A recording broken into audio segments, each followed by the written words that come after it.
बच्चों अभी हम आपका साइंस का फाइनली चैप्टर 1 स्टार्ट ले रहे हैं, क्रॉप प्रोडक्शन एंड मैनेजमेंट। ठीक है, बहुत मैथ्स पढ़ी, हमने दो चैप्टर्स अच्छे से किए। फाइनली हम साइंस स्टार्ट ले रहे हैं। साइंस में भी हम 2 चैप्टर्स करेंगे, फिर एसएस। ठीक है, ऐसे करके हम थोड़ा बैलेंस बनाते हुए सारे जैसे सब्जेक्ट्स कवर कर पाए इस टाइम। ठीक है, स्कूल से भी कुछ मतलब खास सपोर्ट नहीं आ रहा है इस टाइम, तो हम ट्यूशन एटलीस्ट आपको प्रॉपर लेक्चर्स और थोड़ा नोट्स भी देख के, ठीक है, हम वो बैलेंस बिठाने का ट्राई कर रहे हैं। देखो, क्रॉप प्रोडक्शन एंड मैनेजमेंट आपका चैप्टर 1 है स्टैंडर्ड 8 साइंस में। ठीक है, जब ये चैप्टर करा रही हूँ आपके साथ आपकी एक नोटबुक होनी चाहिए, एनसीईआरटी की टेक्स्ट बुक जो कि साइंस की होनी चाहिए। ठीक है, ये 2 चीजें, और पेन होनी चाहिए, पेंसिल होनी चाहिए। ठीक है, और साइंस की जो नोटबुक है वो आप अगर मैथ्स के साथ पार्टीशन करना चाहते हो तो वैसे बनाओ, अलग बनाना चाहते हो तो अलग बनाओ। ठीक है, आपके पास व्यवस्था है कि भाई मेरे पास अलग नोटबुक है, परचेज करी हुई पड़ी है, तो साइंस की अलग से बना लो, और व्यवस्था नहीं है अलग नोटबुक की तो मैथ्स की नोटबुक में ही पार्टीशन कर लो। ठीक है, बीच में पार्टीशन करके आप साइंस का चालू करो। ठीक है, क्योंकि कभी फिर आप साइंस का रिवाइज करो तो मैथ्स साइंस ऐसे मिक्स ना लगे। ठीक है, क्योंकि मतलब ऑब्वियसली ढूंढने में दिक्कत होगी, तो बेटर है पार्टीशन कर लो, या तो मैं कहूंगी नई नोटबुक अवेलेबल है तो बना लो। ठीक है, भर जाएगी, कोई प्रॉब्लम नहीं है, यूज हो जाएगी। आधी बनाओगे तो भी यूज होगी, पूरी नहीं बनाओगे तो भी यूज होगी। ठीक है, तो जो अच्छा लगे पर अलग से करना। ठीक है, पार्टीशन करो या न्यू बनाओ, जैसे भी करो आप। अब यहाँ देखो, क्रॉप प्रोडक्शन एंड मैनेजमेंट आपका फर्स्ट चैप्टर है। ठीक है, देखो, crop production and management, crop को प्रोड्यूस करना और फिर उसको मैनेज भी करना है। पर क्रॉप प्रोडक्शन की जरूरत क्यों है? ठीक है, क्यों हमें क्रॉप प्रोड्यूस करना है? तो क्रॉप मतलब फसल। ठीक है, फसल होती है ना, हिंदी में फसल बोला जाता है। क्यों फसल उगानी है? तो सिंपल, खाना है। ठीक है, हम खाना चाहते हैं, इसीलिए। क्यों खाना है? खाना क्यों है? Why we want to eat. तो आपको पता है कि भाई खाना क्यों चाहिए। ठीक है, आपकी बहुत सारी एनर्जी रिक्वायरमेंट्स हैं, आप वॉक करते हो, रन करते हो, आप स्कूल जाते हो, पढ़ते हो, लिखते हो, ट्यूशन का देखते हो, और फालतू चीजें मोबाइल पे भी सर्च करते हो। ठीक है, हर चीज के लिए आपको चाहिए एनर्जी। ठीक है, तो एनर्जी कहाँ से आती है? फूड से आती है, और फूड ही मतलब क्रॉप हुआ। ठीक है, मतलब अलग अलग तरह के क्रॉप हैं, वो आप मतलब कटते हैं, हार्वेस्ट होते हैं। हार्वेस्ट होना मतलब कटना। ठीक है, जब वो कटते हैं आपको घरों में मिलते हैं। ठीक है, फिर आप उसे मतलब वेजिटेबल भी हो सकता है, वो अनाज भी हो सकता है, राइस होता है। ठीक है, तो आप उसे खाते हैं तो आपको एनर्जी मिलती है। तो अच्छा, पर क्रॉप प्रोड्यूस क्यों करना है? इतना ज्यादा क्यों प्रोड्यूस करना है? देखो, अगर मैं किसान हूँ, ठीक है, किसान नहीं समझो, मैं एक रेगुलर इंसान हूँ, I am a common man. ठीक है, मैं हूँ कॉमन मैन। ठीक है, तो I am a common person. ठीक है, कॉमन पर्सन हूँ, और मैंने मेरे को अपनी फैमिली के लिए कुछ उगाना है। ठीक है, तो मैंने क्या किया, मैंने लेमन के बीज बोए, मैंने लेमन उगाए। ठीक है, अब लेमन उगाए मैंने, और लेमन मैंने काटे, और फिर मैंने खाए, फिर मैं थोड़े स्टोर भी किए, क्योंकि बहुत ज्यादा हो गया, ऑब्वियसली एक दिन में तो मैं खाऊंगी नहीं, तो स्टोर किए मैंने, स्टोर करके रखे, हार्वेस्ट किए, स्टोर करके रखे, फिर मैं यूज करूंगी। पर सिर्फ मैं लेमन थोड़ी नहीं खाऊंगी, ठीक है, और भी सब्जियां खाऊंगी। तो मतलब हमें प्रोडक्शन क्यों करना है, इतनी बड़ी मात्रा में प्रोडक्शन क्यों करना है कि हमें सबको सब कुछ अवेलेबल हो। अगर आप देखो तो आपकी थ्रू आउट द वर्ल्ड इतनी सारी पॉपुलेशन है, हमारी इंडिया की इतनी ज्यादा पॉपुलेशन है, second largest country, populated country in the world है। तो और मतलब इतनी ज्यादा पॉपुलेशन है तो खाना भी तो इतना ज्यादा चाहिए ना। चैप्टर देखो बहुत बेसिक है, मतलब बहुत ही रेगुलर चैप्टर है कि आप क्रॉप प्रोडक्शन और मैनेजमेंट, ये चीज आपकी लाइफ से जुड़ी हुई है। ठीक है, ये जो साइंस की कोई भी चीज है सब आपकी लाइफ से जुड़ी हुई होती है। प्रोड्यूस क्यों करना है, मैनेज क्यों करना है? क्योंकि आपको खाना है। खाना क्यों है? क्योंकि आपको एनर्जी चाहिए। और ये सब मैनेज क्यों करना है हमें? क्योंकि हमारी जो आबादी है, पॉपुलेशन है, वो ज्यादा है। ठीक है, तो मतलब क्रॉप प्रोडक्शन और मैनेजमेंट पढ़ना क्यों जरूरी है, मैं आपको वो बता रही हूँ। क्यों जरूरी है? क्योंकि जो हमारा वर्ल्ड है वो बहुत ही पॉपुलेटेड है। हमारी इंडिया की बात करो, वो भी एक पॉपुलेटेड कंट्री है। ठीक है, और मतलब क्रॉप प्रोडक्शन नहीं होगा तो हमें फूड नहीं मिलेगा, फूड नहीं मिलेगा, हमें एनर्जी नहीं मिलेगी, काम नहीं कर पाएंगे। कई बार हंगर से लोग मर भी जाते हैं, ठीक है। तो क्रॉप प्रोडक्शन और मैनेजमेंट हमारी लाइफ के लिए बहुत इंपॉर्टेंट है, ठीक है। ये हमारी लाइफ का हिस्सा है क्रॉप प्रोडक्शन एंड मैनेजमेंट, ठीक है। तो आपकी एनसीईआरटी का chapter 1 crop production and management है। इसमें देखो पहले तो लिखा हुआ है कि भाई पहले जब स्टार्ट हो रहा है चैप्टर तो उसमें लिखा है कि भाई पहेली एंड बूझो, ठीक है। इन्होंने जो एनसीईआरटी वालों ने ये तो कैरेक्टर्स बना लिए हैं, पहेली एंड बूझो, ठीक है। पहेली और बूझो दो कैरेक्टर्स हैं जो क्वेश्चन करते हैं, आंसर करते हैं, ठीक है। तो पहेली और बूझो अपने अंकल के घर गए थे समर के दौरान। तो अंकल था फार्मर। एक दिन उन्होंने देखा कि अंकल के पास खुरपी है, सिक्कल है, शावल है, प्लाव है, ये सब है उनकी फील्ड पे। तो फिर वो बूझो सोचता है कि भाई ये सब क्यों है और इसका काम क्या है, ठीक है।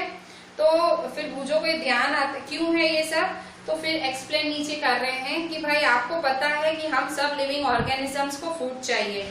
प्लांट अपना खाना खुद बना लेते हैं, तो एनिमल्स हैं, ह्यूमंस हैं, वो अपना खाना खुद नहीं बना सकते हैं, ठीक है।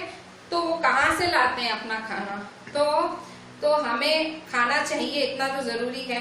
तो एनर्जी जो फूड से मिलती है हमें, वो हमारे जो वेरियस बॉडी फंक्शंस हैं वो परफॉर्म करने में काम आती है। हमारे वेरियस बॉडी फंक्शंस क्या है, डाइजेशन, एक्सक्रीशन, फिर रेस्पिरेशन, ठीक है। ये जो सारे हमारे बॉडी फंक्शन है, सर्कुलेशन, ठीक है, ब्लड सर्कुलेशन, तो ये सब करने में हमारा जो फूड की एनर्जी है काम लगती है, ठीक है।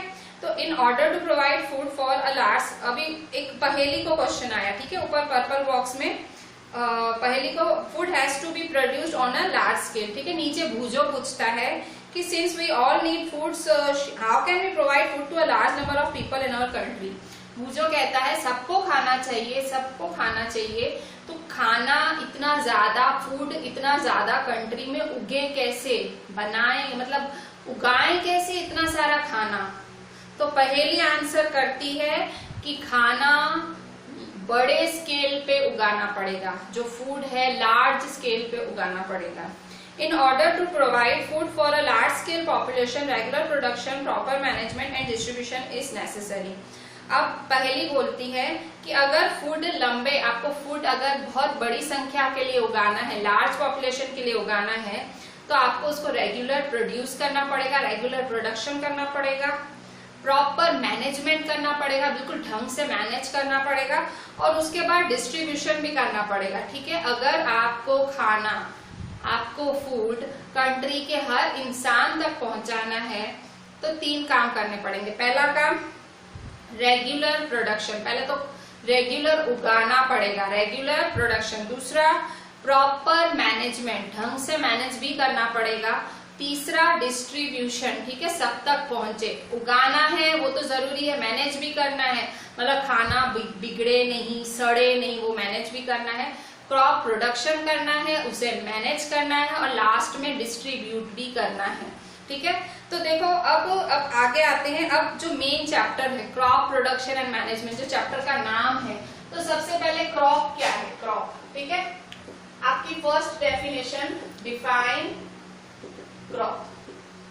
क्रॉप क्या है, आंसर क्रॉप क्या है, तो क्रॉप का आंसर है आपका, आपके इसी पेज पे वो जो ऑरेंज बॉक्स बना हुआ है, आपकी एनसीईआरटी का first page, crop production and management का फर्स्ट पेज, उस पे ऑरेंज बॉक्स बना हुआ है, उसकी पहली लाइन, ठीक है, पहली लाइन आंसर में क्या है आंसर। आपको अगर वो लाइन नहीं मिल रही है तो आप, मैं जो डिक्टेट कर रही हूँ, मैं जो बोल रही हूँ, साथ साथ में लिखो, मिल रही है तो वहां से लिखो, ठीक है। मैं फर्स्ट लाइन पढ़ रही हूँ उस ऑरेंज बॉक्स के नीचे। क्रॉप की डेफिनेशन क्या है, क्रॉप की definition, when plants of the same kind are cultivated at one place on a large scale, it is called a crop. क्या है क्रॉप की definition, when plants of the same kind are cultivated at one place on a large scale, it is called a crop, ठीक है। जब एक जैसे plants, मतलब मैं अगर wheat उगा रही हूँ तो सब wheat के ही होंगे। when plants of the same kind are cultivated, cultivated मतलब उगाना, ठीक है, एट वन प्लेस, एक ही जगह पे एक ही तरह के प्लांट जब उगाए जाते हैं ऑन अ लार्ज स्केल, मतलब बहुत ज्यादा बड़ी स्केल पे, बड़ी स्केल मतलब बहुत ज्यादा नंबर में उगाए जाते हैं, उसे क्रॉप कहते हैं। ठीक है, तो आपकी फर्स्ट डेफिनेशन क्या हुई?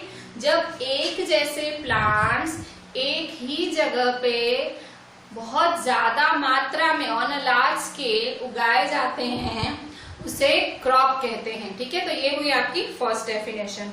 ठीक है, तो अभी यहाँ देखो, आपको पता है कि भाई जो ये प्लांट्स हैं ये बहुत तरह तरह के होते हैं। ठीक है, मतलब तो इंडिया में क्या किया गया है, इन प्लांट्स को दो तरह में डिवाइड किया गया है। ठीक है, इन प्लांट्स को सीजन के हिसाब से दो में डिवाइड किया गया है। ठीक है, आपकी टेक्स्ट में लिखा हुआ है इस पर 2 broad cropping patterns can be identified. तो सेकेंड क्वेश्चन है, what are the types of crops in our country. ठीक है, हमारी कंट्री में कितने तरह के क्रॉप्स हैं। ठीक है, सीजन के हिसाब से हमारी कंट्री में कितने तरह के क्रॉप्स हैं। ठीक है, ऐसे दुनिया में तो बहुत तरह के क्रॉप्स हैं, पर हमारी कंट्री में कितने तरह के क्रॉप्स हैं सीजन के हिसाब से। ठीक है, तो पेज नंबर 2 पे, आपका इसी चैप्टर का पेज नंबर 2, ठीक है, वहां पे फर्स्ट नंबर खरीफ क्रॉप्स। ठीक है, तो दो तरह के क्रॉप्स हैं। How many there are what are types of crops in our country? There are 2 types of crops in our country. ठीक है, हमारी कंट्री में दो तरह के क्रॉप्स हैं, फर्स्ट और सेकेंड। ठीक है, फर्स्ट कौन सा है? खरीफ क्रॉप, और सेकेंड है राबी क्रॉप।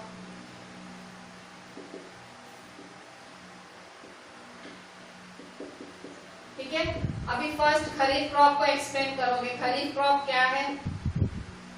खरीफ क्रॉप को एक्सप्लेन करो। एक्सप्लेन कहां से करोगे? पेज नंबर 2 पे खरीफ क्रॉप लिखा हुआ है, डार्क एकदम बोल्ड शब्दों में खरीफ क्रॉप लिखा हुआ है।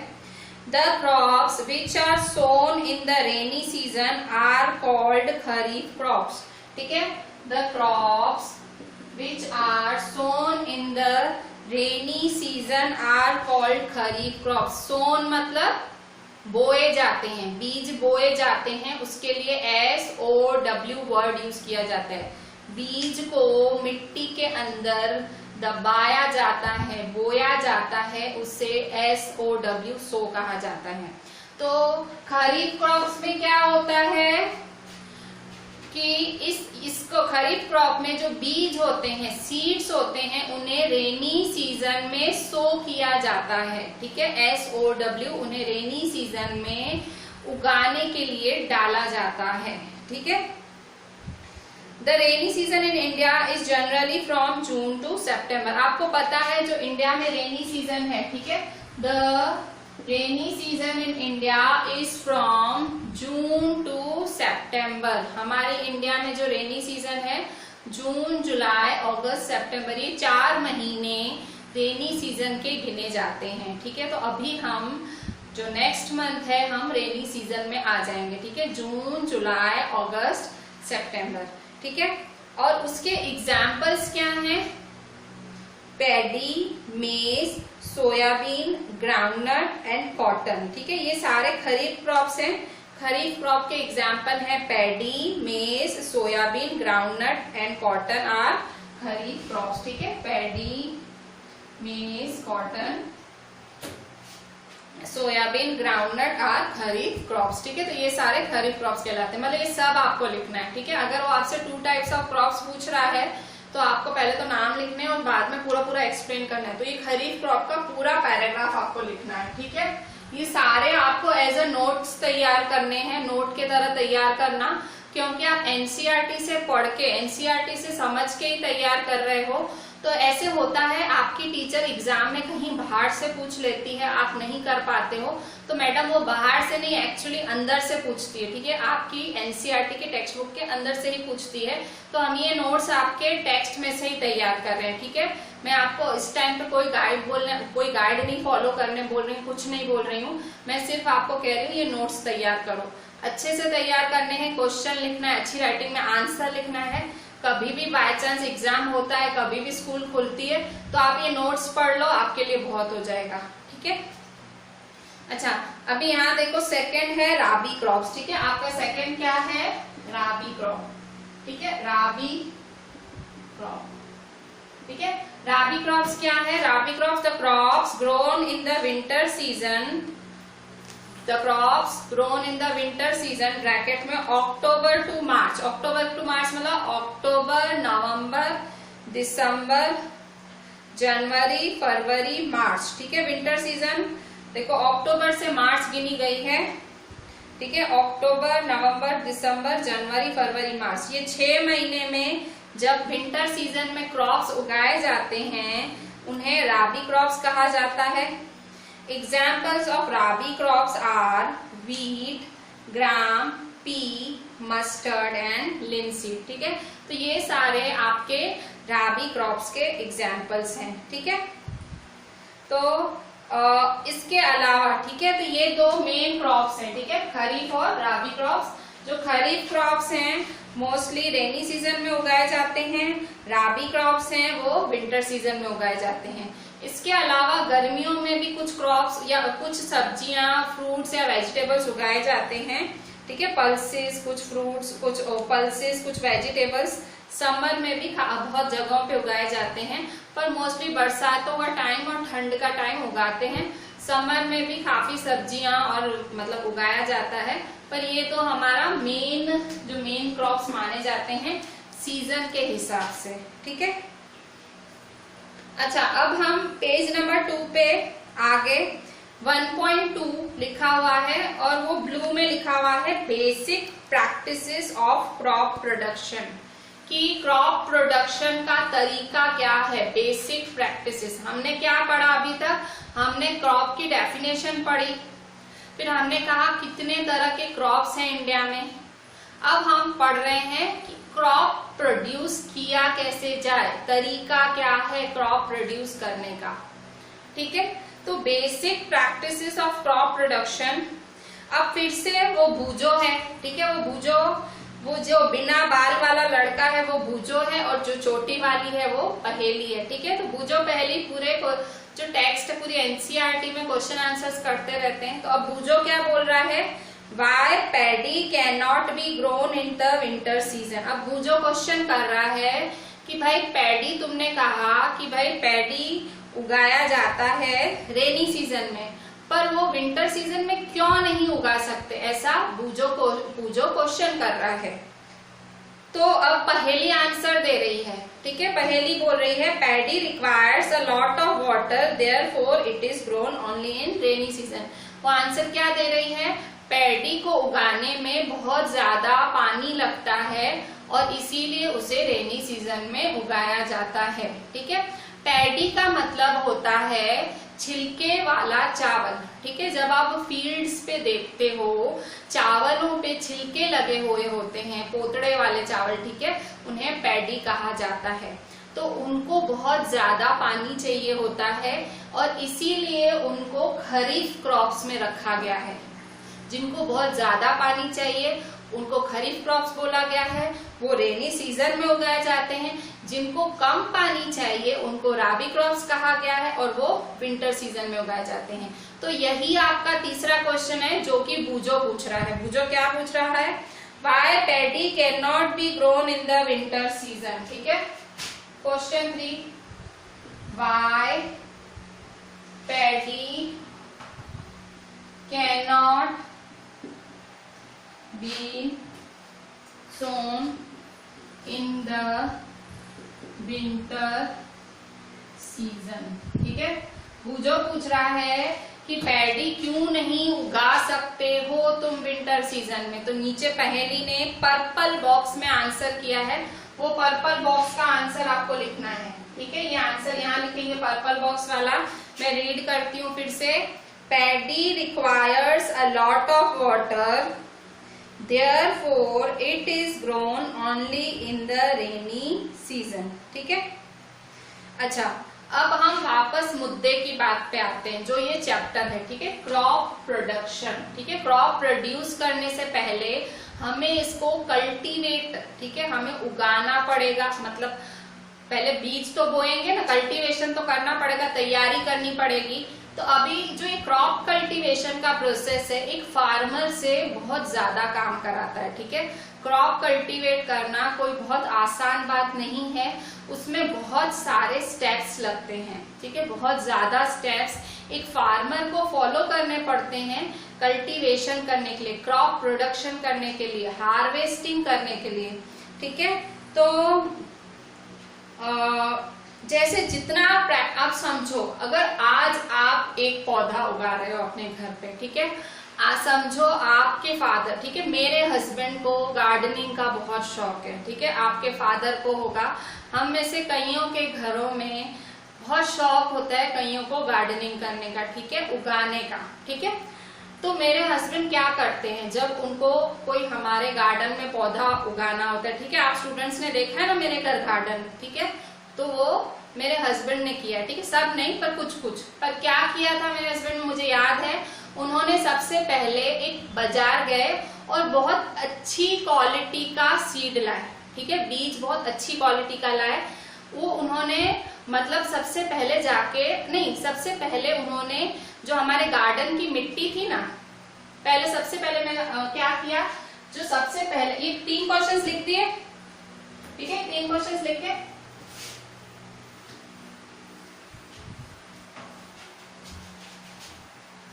देखो, सबसे पहले क्या किया उन्होंने सबसे पहले मिट्टी तैयार की। ठीक है, मिट्टी, प्रिपरेशन ऑफ द सॉइल। क्या उन्होंने मिट्टी क्यों तैयार की, जब उनको ऐसे था कि भाई मुझे पौधा उगाना है, तो उन्होंने मिट्टी तैयार की। मिट्टी कैसे तैयार की, उन्होंने मिट्टी को ऐसे एकदम घुमाया, उल्टा पुल्टा किया, पूरा मिट्टी के अंदर ऐसे खुरपी डाली। ठीक है, खुरपी डाल के उस मिट्टी को उल्टा पुल्टा, नीचे ऊपर पूरा घुमा दिया मिट्टी को।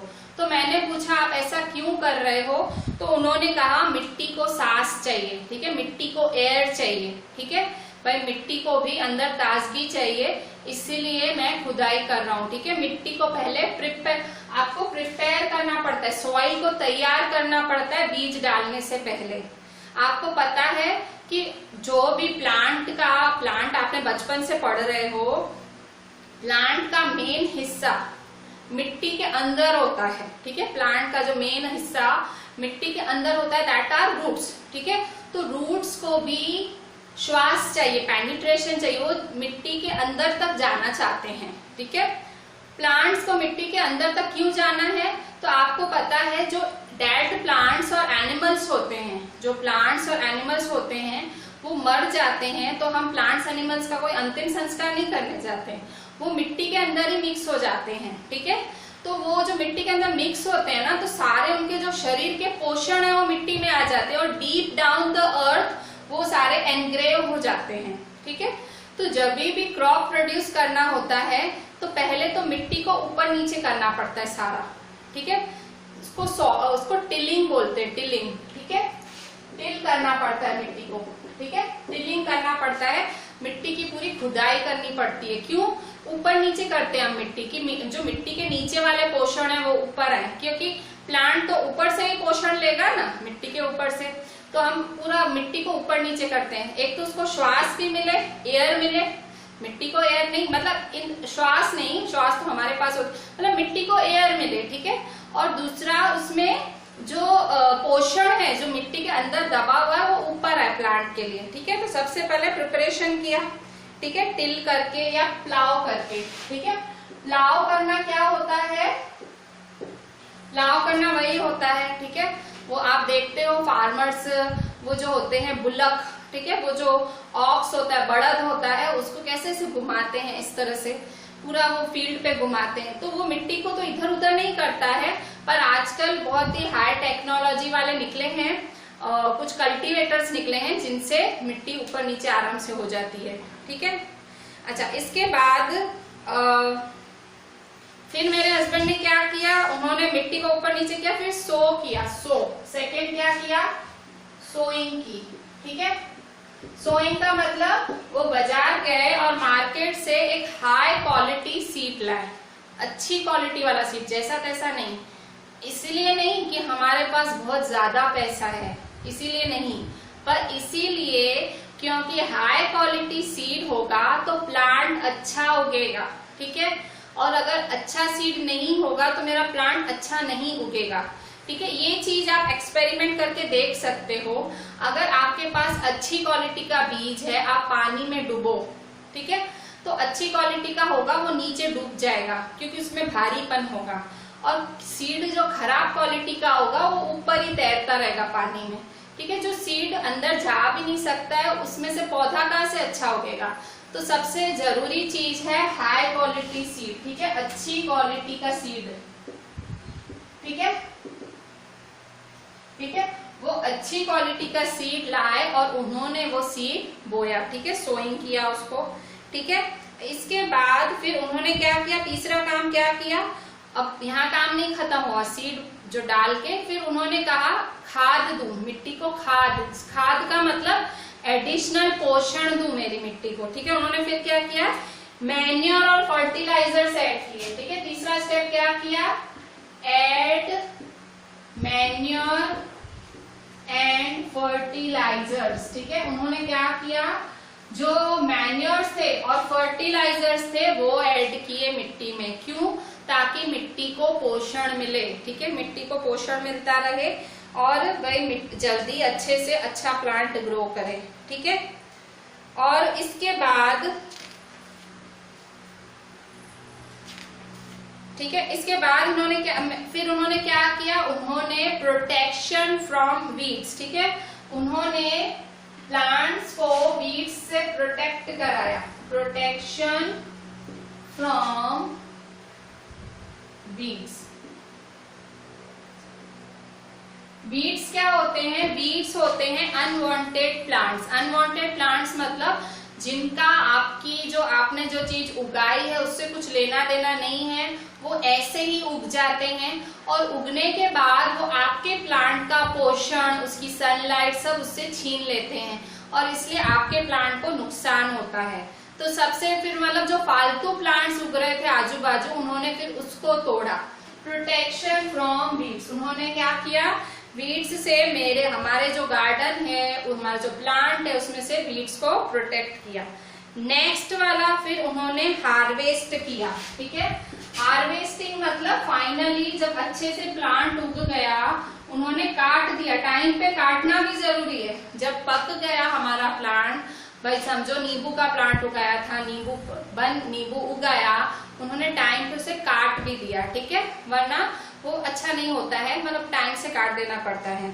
ठीक है, उसके बाद अभी जब इन्होंने जैसे इतने सारे नींबू उगा दिए तो सारे नींबू तो हम खाएंगे नहीं, तो कुछ हमने खाए और कुछ को उन्होंने किया स्टोर मतलब संभाल के रखा कि भाई हम फिर कभी खाएंगे। ठीक है, तो ये जो स्टेप्स मैं बोल रही हूँ, यही स्टेप्स आपकी एनसीईआरटी में है। ठीक है, आपकी एनसीईआरटी की टेक्स्ट बुक में यही स्टेप्स हैं कि भाई प्लांट उगाने में कौन कौन से स्टेप, जो एक नॉर्मल आदमी, जो एक कॉमन मैन, हम लोग जो स्टेप्स फॉलो करते हैं छोटे से गार्डन में छोटा सा प्लांट उगाने के लिए, वही हमारे फार्मर्स बहुत ज्यादा, उनके लिए मतलब काम बहुत ज्यादा होता है और उनके लिए क्योंकि सब कुछ बहुत ज्यादा होता है। ठीक है, तो उनके लिए ये सब चीजें बहुत ज्यादा होती हैं, तो तब ये उनको ये सारे स्टेप्स फॉलो करने पड़ते हैं। ठीक है, तो इसका क्वेश्चन कैसे बनेगा, ये वाली चीज आपकी एनसीईआरटी पे पेज नंबर 2 पे है। एनसीईआरटी में पेज नंबर 2 निकालो।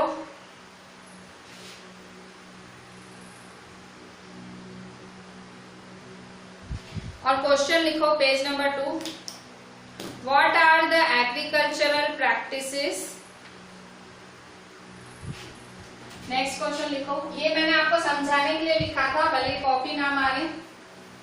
ठीक है, मतलब मैं आपको सिर्फ इतना बता रही हूँ, जो आप इस चैप्टर में सारे जो प्रैक्टिसेस पढ़ोगे, जो सारे स्टेप्स पढ़ोगे, वो स्टेप्स हम सब ये स्टेप्स फॉलो करते ही हैं। पर फार्मर को बहुत ज्यादा बड़ी मात्रा में ये करना होता है, ठीक है, क्योंकि फार्मर है अन्नदाता माना जाता है, उसको सबके लिए उगाना है, ठीक है, उसको सबके लिए क्रॉप देना है, उसको सब जगह सप्लाई करना है।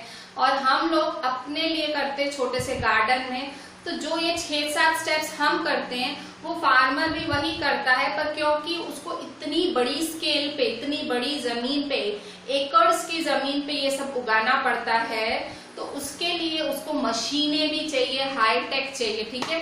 अभी तो वो बड़द और ऑक्सन का जमाना भी गया, वो बहुत ज्यादा मेहनत लेता है, तो आजकल जो फार्मर भी हाईटेक हो रहे हैं, ठीक है, वो भी नई नई मशीनें यूज कर रहे हैं, ठीक है। तो क्वेश्चन लिखेंगे,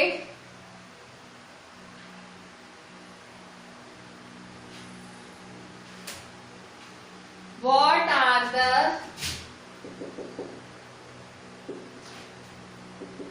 एग्रीकल्चरल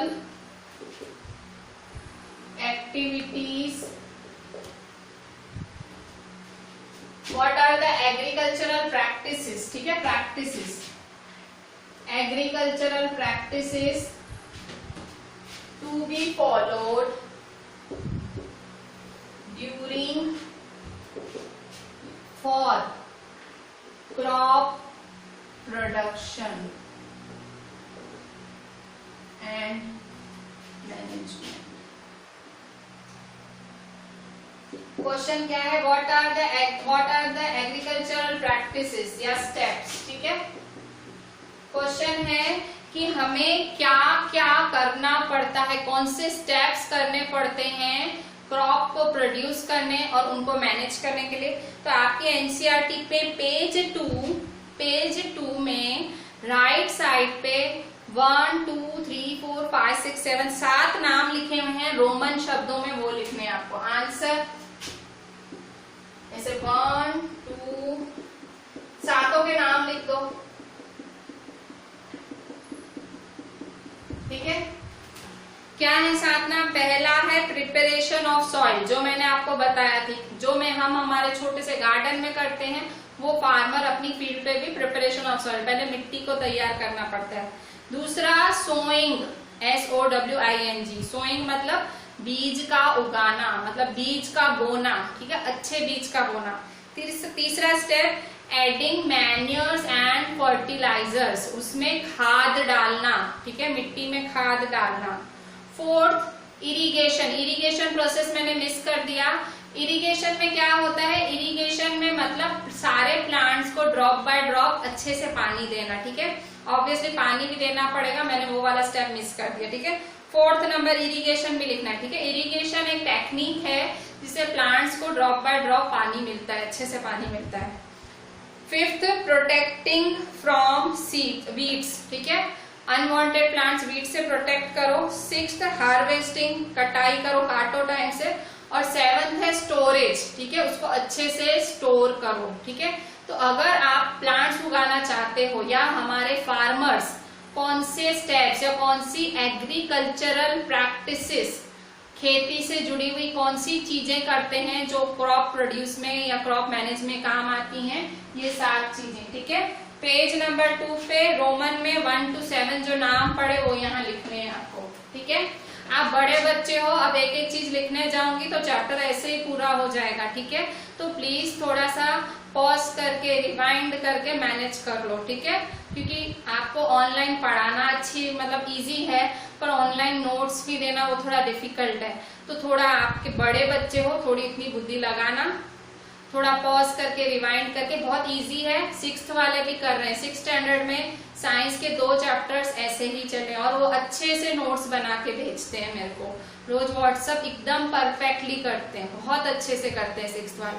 आप तो भी 8th वाले हो, ठीक है। अच्छा अब यहाँ देखो, अब हम एक एक चीज को लाइन बाय लाइन पढ़ेंगे, ठीक है। तो सबसे पहले हम प्रिपरेशन ऑफ सॉइल पढ़ेंगे, ठीक है। अभी जो आपने 7 स्टेप्स आपने ध्यान से सारे पढ़े, अब एक एक चीज को हम डिटेल में पढ़ेंगे, ठीक है।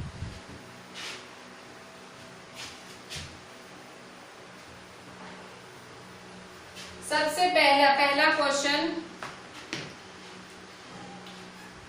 Question, which is the first step before growing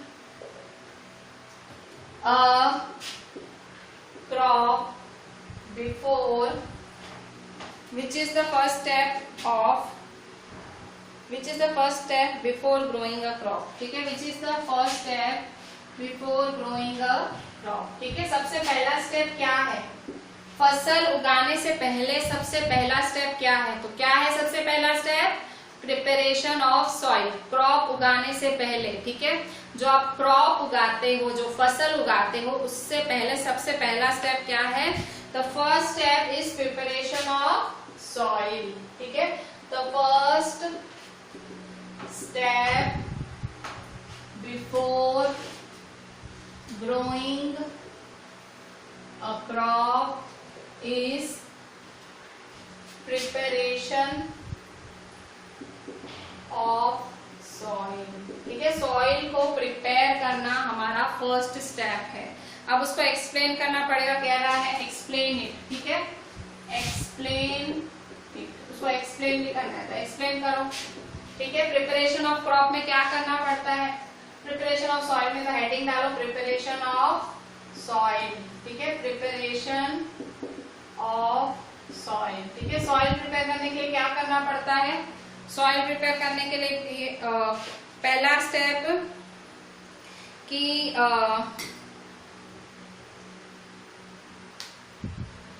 लिखें, this is the first step before growing a crop.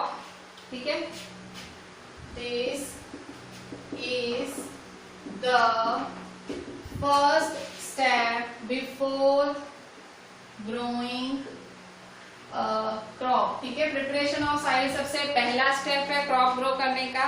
फिर next point, the important task is to turn the soil and loosen it. Turn the soil and loose it. ठीक है, क्या करते हैं step में? In this step we should turn the soil, in this turn the soil and loose it. इस वाले step में क्या किया जाता है? सॉइल को टर्न मतलब इधर उधर किया जाता है और लूज किया जाता है, छूटा किया जाता है सॉइल को। ठीक है, क्यों किया जाता है? वाई? तो मैंने आपको क्या बताया, जैसे रूट्स अंदर तक जा पाए। ठीक है, बिकॉज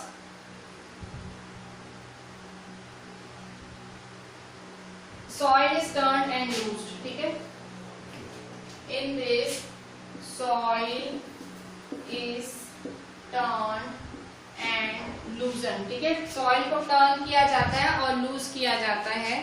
और because क्यों किया जाता है? this allows the root to penetrate deep into the soil। ठीक है, this allows the root to penetrate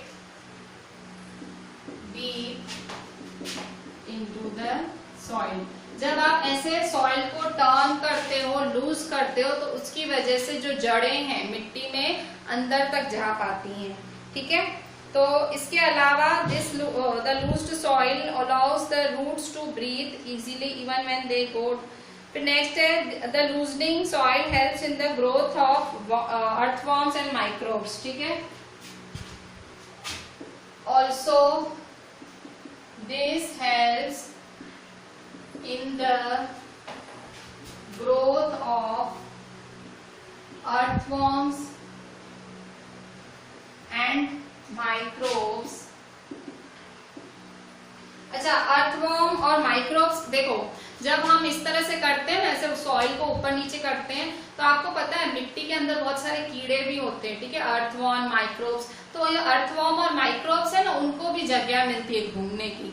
तो ये अर्थवर्म, माइक्रोब क्या करते हैं? वो भी मिट्टी को पोषण देते हैं। ठीक है, तो अल्टीमेटली पोषण किसको मिलता है? मिट्टी को। ठीक है, तो ये क्या होते हैं? ये जो अर्थवर्म और माइक्रोब्स है ना, इन्हें नेचुरल फर्टिलाइजर, नेचुरल मैन्योर माना गया है। मतलब इनके ये क्या करते हैं? मिट्टी को पोषण देते हैं, ह्यूमस देते हैं या हमस, HUMUS। ठीक है, These organisms are friends since they further turn and loosen and add humus to it. ठीक है, क्या करते हैं ये? Also this helps in the which ये क्या करते हैं? घूम घूम करते हैं, मिट्टी को और लूज करते हैं। फार्मर ने तो पहले मिट्टी को लूज किया ही होता है, ऐसे खुरपी डाल के इधर उधर करके, जो उसके कल्टीवेटर इतने बड़े बड़े औजार यूज करके उसने अपने जो बड़े बड़े एलिमेंट्स हैं, जो उसके पास जो भी वो सारे जो भी इंस्ट्रूमेंट्स हैं उन सबको यूज करके उसने पहले ही मिट्टी को लूज तो किया ही होता है। पर इसके अलावा जो अर्थवॉर्म और माइक्रोब्स है इन्हें फ्रेंड कहा गया है फार्मर का। ठीक है, क्यों फ्रेंड कहा गया है? क्योंकि ये भी क्या करते हैं, ये भी मिट्टी को पोषण देते हैं। They add humus to the soil. ठीक है, which add humus to the soil. Humus क्या होता है? ह्यूमस पोषण ही होता है। ठीक है, ह्यूमस का मतलब पोषण, मैन्योर की तरह ही होता है, ये मिट्टी को पोषण देते हैं। ठीक है, तो माइक्रोब्स और ये जो इससे देखो एक और क्वेश्चन बना कि माइक्रोब्स और अर्थवॉर्म को फ्रेंड्स क्यों कहा गया है फार्मर का? माइक्रोब्स और अर्थवॉर्म को फ्रेंड्स ऑफ फार्मर्स क्यों कहा गया है? तो क्योंकि ये घूम घूम के मिट्टी को ह्यूमस देते हैं। ठीक है, हमस या ह्यूमस एक मैन्योर की तरह काम करता है, खाद की तरह काम करता है, मिट्टी को और अच्छा बनाता है। ठीक है, फिर अच्छा, अब जब ये सारा जो प्रोसेस करता है farmer, the process of loosening and turning is called tilling और प्लोइंग। ठीक है, द प्रोसेस ऑफ टिलिंग, ये जो खुदाई का प्रोसेस करता है फार्मर, ठीक है, the process of loosening and turning of the soil is called tilling और ploughing. The process of loosening or the process of loosening and turning of the soil and turning of the soil is called the process of loosening and turning of the soil is called tilling or plowing, is called tilling or plowing। ठीक है, farmer जो ये काम करता है, ठीक है, खुदाई का जो काम करता है, इस प्रोसेस को टिलिंग या प्लॉइंग कहा जाता है। ठीक है, तो इस तरह से जो प्लॉ करते हैं हम फील्ड को, तो उसके बाद उसमें बहुत सारे वाटर डालना पड़ता है, फिर उसको लेवल भी करना पड़ता है। ठीक है, इसके बाद क्या किया जाता है? Leveling of soil is done with the help of leveler. ठीक है, जब मिट्टी को ऊपर नीचे करते हैं, मिट्टी को ऊपर नीचे करते हो आप, तो मिट्टी को ऊपर नीचे करने की वजह से क्या हो जाता है? गड्ढे जम जाते हैं मिट्टी में, ऐसे मतलब बम्प जैसा बन जाता है। ठीक है, ऐसे ऊपर नीचे आप मिट्टी करके देखो, ऐसे खोद करके देखो तो मिट्टी कैसी हो जाती है। तो मिट्टी को लेवल भी करना पड़ेगा ना। इसके बाद क्या किया जाता है? Leveling the field. ठीक है, फील्ड इज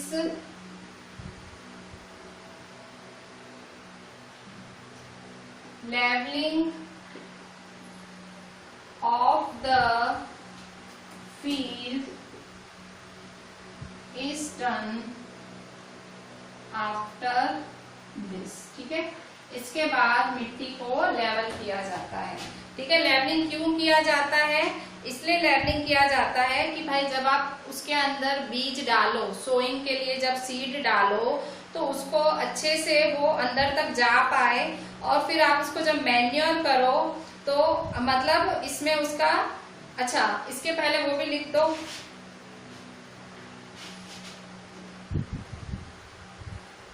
ठीक है, manure is added to the soil. ठीक है, जब मिट्टी को लूज किया जाता है, टर्न किया जाता है, उसी टाइम उसमें खाद डाल दी जाती है थोड़ी। ठीक है, manure is added to the soil before tilling, this help in proper mixing of manure, the soil is moistened before sowing. Manure is added to the soil at the time of tilling. ठीक है, ठीक है, खुदाई के time जब ये ऐसे नीचे ऊपर सॉइल को किया जाता है, कई बारी फार्मर्स क्या करते हैं, भाई अच्छी रिजल्ट है और अच्छा भाई और अच्छा प्लांट उगे, उस वजह से वो लोग उसी मतलब पहले ही मैन्योर जो खाद है, मिट्टी को जब ऐसे खोदते हैं ना उसी टाइम उसमें मैन्योर डाल देते हैं, ठीक है।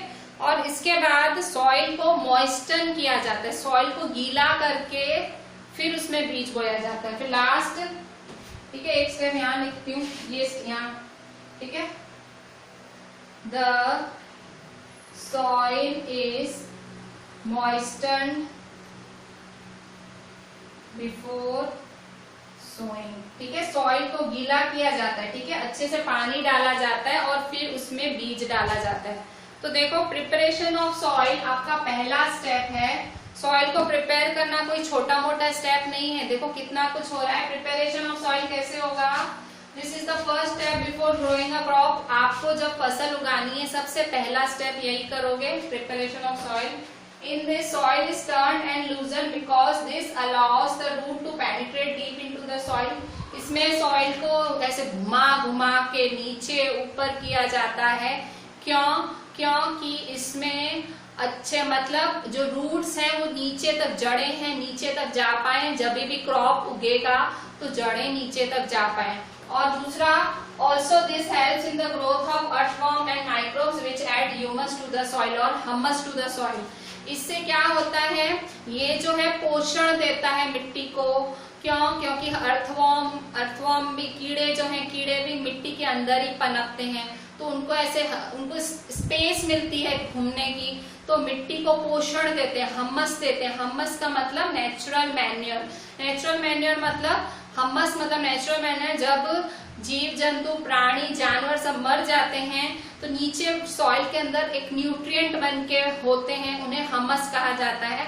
और यही हम्मस जो अर्थवॉर्म है, माइक्रोब्स है, वो मिट्टी को देते हैं, पोषण देते हैं मिट्टी को हम्मस के रूप में। The process of loosening and turning of the soil is called tilling और प्लोइंग। जब ये फार्मर खुदाई करता है, अंदर घुसाता है, खुरपी निकालता है, लूज करता है सॉइल को, उस प्रोसेस को टिलिंग और सोइंग बोला जाता है, ठीक है। Leveling of the field is done after this. इसके बाद फार्मर क्या करता है, फील्ड को लेवल कर देता है, ठीक है, अच्छे से लेवलिंग कर देता है फील्ड की, ठीक है। Manure is added to the soil at the time of tilling.